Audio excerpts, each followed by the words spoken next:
मुंबईत वरळीत असलेल्या बीडीडी चाळीत होळी साजरी करण्यात आली आहे। चाळ क्रमांक 53 मध्ये रहमान डकेतच्या प्रतिमेचं दहन करण्यात आलं। दहशतवाद संपवणं असा या संदेश होळीतून उत्सवातून देण्यात आलेला आहे। याचाच आढावा घेतला आमचे प्रतिनिधी कपिल राऊत यांनी।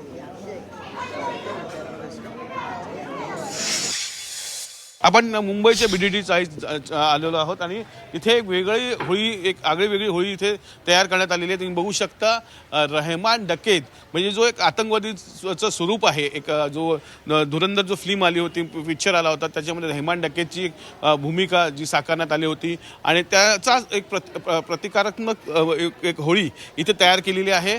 खरं तर दहशतवाद संपवायचा आहे, आपल्याला जगात शांतता आणायची, हाच उद्देश इथल्या स्थानिक नागरिकांचा आहे। त्यांनी एक रहमान डकेत उभा केलेला आहे। त्यांनी एक महत्त्वाचा मेसेज दिलेला आहे यातून की दहशतवाद ही मानव संस्कृतीवर लागलेली कीड आहे। शांतता आणि विकासासाठी दहशतवादाचा नायनाट करणे ही काळाची गरज आहे। आता काय सांगायचं आहे, वेगळी होळी बघतोय।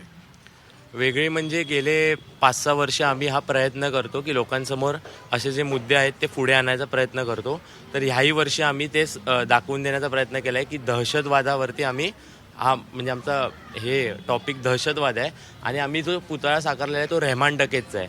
आता आपण सध्या बघतोय पिक्चर धुरंधर पुढे आला आहे, तो खूप लोकांनी त्याला रहमान डकेतला डोक्यावर घेतलं आहे, पण रहमान डकेत हा एक बोलतात ना हिरो नसून तो एक दहशतवाद्याचा आम्ही दाखवायचा प्रयत्न केला आहे। अशा वृत्तीला दहन करणं गरजेचं असतं आणि तीच परंपरा इथली जे स्थानिक लोक आहेत ते निभवताना दिसत आहे। व्हिडिओ नितेशसह कपिल राऊत, झी मीडिया, मुंबई।